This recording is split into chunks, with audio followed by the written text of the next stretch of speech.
Hi, I'm Stewart Copeland, and this is Hall of Fame on Gold.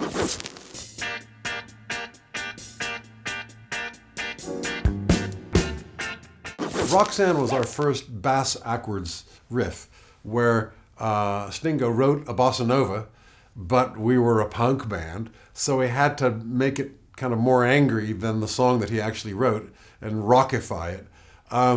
And since I was kind of immersed in listening to a lot of reggae and dub at the time, I've suggested that we move the beat one to the left instead of da just back to front. And thus was born the quasi-reggae police sound. Now, the lyrical content is something that I've been pretty much unaware of the whole time. I was told that it was about a prostitute. Sure, whatever.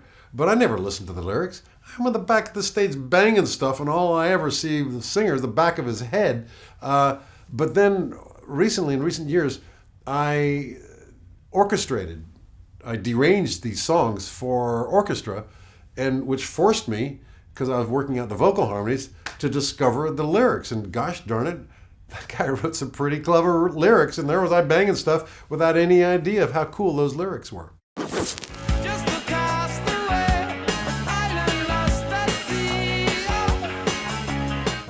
Message in a Bottle is one of the great guitar riffs of all time.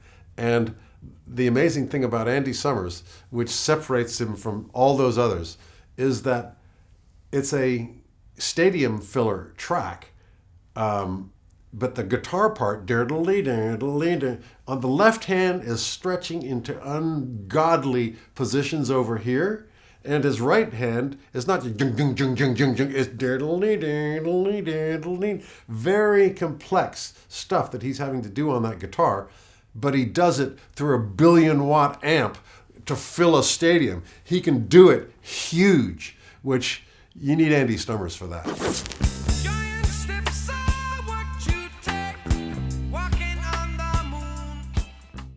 Walking on the Moon is probably the closest we ever got to actual reggae. Most of the reggae that we played was wrong reggae. And was actually more based on the Middle Eastern Arabic music that I grew up with, which has the emphasis on the third beat of the bar, 3, 4, and absence of 1, 2, 3, 4, 2, 3, 4, nothing, 2, which is reggae, has the same rhythmic structure, no overlapping cultural history, just coincidence that these two cultures have this same backwards sense of rhythm. So the police music was informed because I was listening to a lot of reggae as well, but I had the stuff in my DNA, which made it easier for me than for Topper, Headon, and The Clash and so on, who was trying to figure it out. I sort of had it in my DNA. But Walking on the Moon is actually it's actually more of a straight Jamaican version of that rhythm.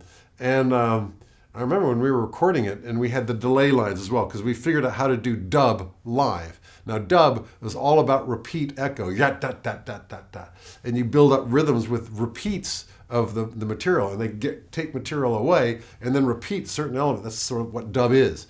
And we were trying to do that live, and we figured out how to get a delay line, an echo machine, which is just a repeat, bang, bang. And we applied that at the end of Walking on the Moon. And as I'm doing in these sort of overlapping rhythms, the engineer saying, that track's going to make you famous. There are few indignities worse than the drummer in a rock band shooting a video. The singer gets to sing the song into the camera. My baby, the guitarist gets to strum on his guitar. What's the drummer supposed to do? There's no drum set. You have to sort of stand there and twitch along. Then you can pretend to be singing the choruses, which I didn't. You can just sort of look snarly, cool, which never, how am I going to do that? But in this case, shooting this, I had a rocket ship to play on. Heck of a drum. I found the sound to be a little thin, which is an interesting factor of physics, that the thicker the material, the higher pitched the sound. Like an anvil makes actually a very high-pitched sound. A garbage tin lid, thin, makes a deep sound. I would range the Apollo spaceship somewhere between an anvil and a trash can.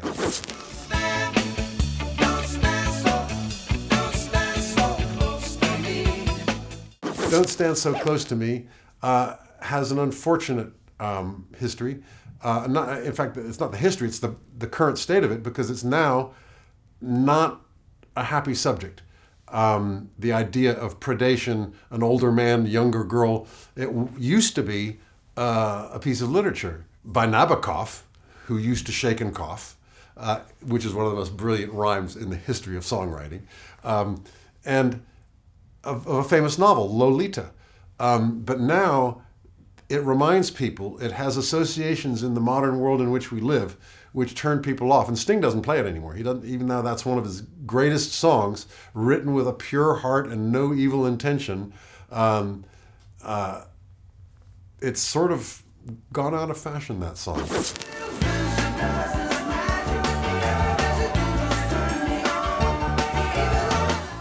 Every Little Thing She Does Is Magic was written in the back of a bus on the way to the south of France. And the bus was full of punk bands on our way to the Mont de Marsan Punk Festival. The Damned, the Clash, and all these other punk bands all in the back of the bus, all puking and snotting on each other, as punk bands do. That's how we bond.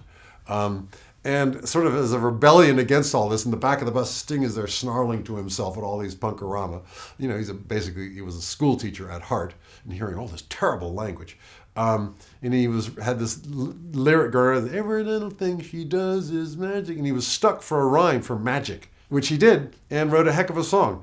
And when we recorded it, he had done a demo. And by the time we made this album, I forget which album it was, but one of the later ones, we all had full-on recording studios at home. And he would show up with the songs already recorded.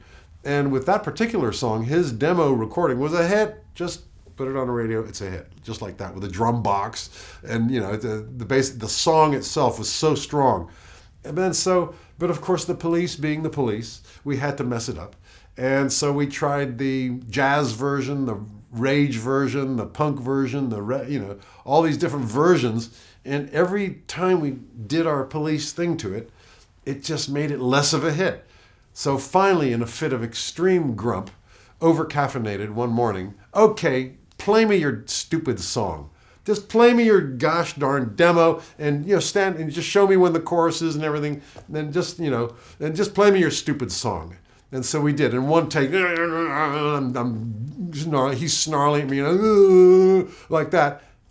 That's the record. And they're like, every little thing she does is happy. Just picture Stingo in the studio snarling at each other while playing this happy little song that he had written, I don't know, maybe 4 or 5 years earlier.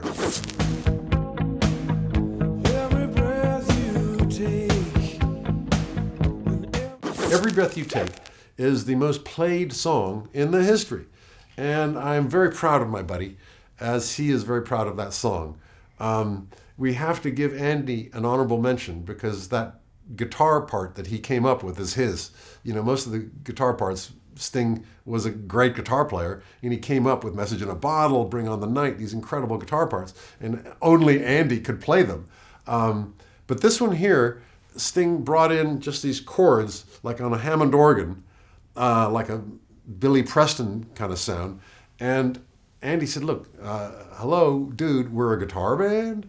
So Andy took those chords, figured out the voicing, and came up with that dirdle, dirdle, dirdle, dirdle, dirdle, which is not easy to play, but just nails it. So that guitar part combined with that lyric and that soaring melody, it was once again a situation that if I did anything complicated, it would be distracting from that critical element of the track. So the drums are the least amount of drumming I ever did on any Police track. But in a way, I'm kind of more proud of that track because of its concentration.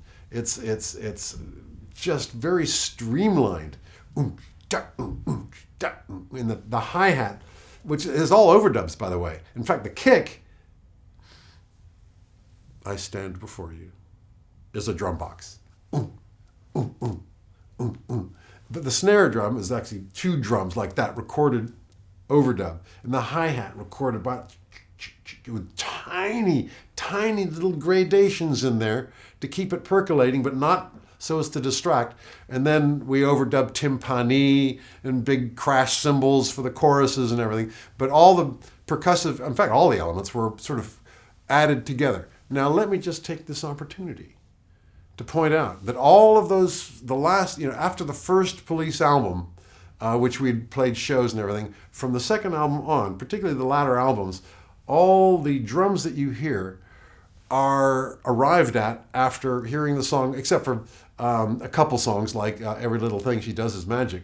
So he would produce his songs on an as-needed basis. So he pulls out a song, let's play that, okay? And then he's showing Andy the chords, which takes about 15, 20 minutes before Andy's figured out, okay, and Andy was, how about if I do this hammer on here? Yeah, cool. And they'd work out the guitar part. And while they're doing that, I'm unnoticed at the other side of the room, figuring out the groove. And okay, let's do a take. And we would do right then and there, after hearing the song for the first time, I'd go upstairs, because the drums were recorded in the dining room in a different building, and we'd do a take. Okay, we'd play it. The first time was a bit, where's the verse, where's the chorus again? Okay, and then we do it again, then a little tighter, and then we do it again. Well, now it's getting stale. We'd usually use the second take. So on all those Police albums, the drums that you hear were recorded spontaneously, spur of the moment, first thing that came into my head, which is never very much anyway, but was just right there, the inspiration of that moment, 20 minutes after hearing the song for the first time. Now, they got to spend months honing their guitar parts, and Andy would pull out the Les Paul for this one or whatever, and Sting would spend days and days honing the vocal harmonies, which are extreme, as I found later when I was orchestrating this stuff, extremely sophisticated. His voicing is perfect, but he didn't do any of it on a piano and figure out what that voice, he just, okay, they got the main track, which goes like this, okay, give me another track, and he just sort of improvise a harmony on it, always right on the money. But he would experiment, and they would both spend the next 2 months experimenting while I was pretty much done, and I would be in the control room just sort of collaborating, throwing ideas and, chivying them up and saying, well, I think you can do better, basically just collaborating in the studio. But my drums were spontaneous, but the rest of that stuff finely honed. I had to just come up with it out of my back pocket. Gold Radio.